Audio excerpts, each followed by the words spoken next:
Okay, so get this. We're about to dive into a story where one king's messy love life, and I mean messy, didn't just cause a bit of a scandal. Nope. It literally blew up 1,000 years of tradition, completely changed the course of a nation, and built a brand new church right out of the wreckage. I mean, it sounds crazy, right? You're probably thinking, how on earth could one guy's love life lead to a full-blown war with the most powerful force in the world at the time, the Catholic Church? Well, that's exactly what we're going to unpack. It's a wild ride. All right, so let's set the stage. Our story kicks off with a king who has a huge, huge problem. We're talking about King Henry VIII. And this guy, from the outside looking in, he's got it all, or so it seems. But there's just one thing he wants, and he wants it more than anything. So, picture this. It's the early 1500s. King Henry's already married, and it's a big deal, political marriage to Catherine of Aragon. But his eyes have started to wander, and they've landed on this incredibly sharp, super ambitious woman named Anne Boleyn. She's got him completely hooked, and here's the kicker. She's not interested in just being the king's mistress. No way. And that is where things get messy. This isn't just a personal problem, it's a political and religious nightmare.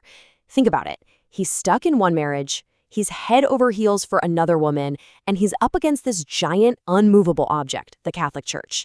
And the church has one simple, unbreakable rule. No divorce. Period. Yeah, a problem this big was never going to stay behind closed doors. It was like a spark hitting a powder keg. This personal drama just exploded into this massive showdown. It's the king versus the pope, a real clash of the titans. So here's how it went down. Henry goes to the Pope and says, hey, I need an annulment. My first marriage was never legit, so I need to be free to marry Anne. And the Pope, all the way over in Rome, basically says, absolutely not. The church's rules were the rules, and he wasn't about to make an exception, not even for a king. Now, it's super important to remember what else was going on at the time. This wasn't happening in some bubble. All across Europe, this huge movement called the Protestant Reformation was kicking off, challenging the Pope's power. For a lot of people, it was about faith. But for a guy like Henry, he saw this chaos as an opportunity. A golden ticket, really. It was the perfect cover to solve his little marriage problem. So the Pope says no. But Henry, feeling pretty confident with all this religious rebellion in the air, makes a move that is just audacious.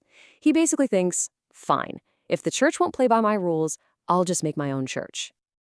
And his big weapon in all of this, it was a new law called the Act of Supremacy. I mean, this was radical stuff. With just one piece of paper, he got his parliament to agree to cut ties with Rome completely. We're talking about 1,000 years of history just gone. It was a total political earthquake. And boom, just like that, Henry VIII wasn't just the king anymore. He was now the supreme head of the Church of England. He literally made himself the pope of his own country. Suddenly, he answered to nobody. Okay, but, saying you're in charge is one thing. Actually being in charge is another. Henry knew that if he wanted this to stick, he had to tear down the old system completely and build his own power base from the ground up. And man, he did not mess around. He was absolutely ruthless. Step 1, he shut down all the monasteries. They were basically strongholds of loyalty to the Pope. Step 2, he took all their land and all their money, which made him and the crown incredibly rich overnight.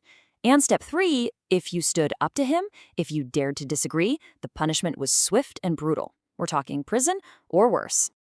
But here's the crazy part. This whole thing started because one guy wanted a divorce, right? It was a pretty selfish goal. But the chain reaction he started had consequences that I guarantee you he never saw coming. The legacy of this move went way, way beyond just getting a new wife.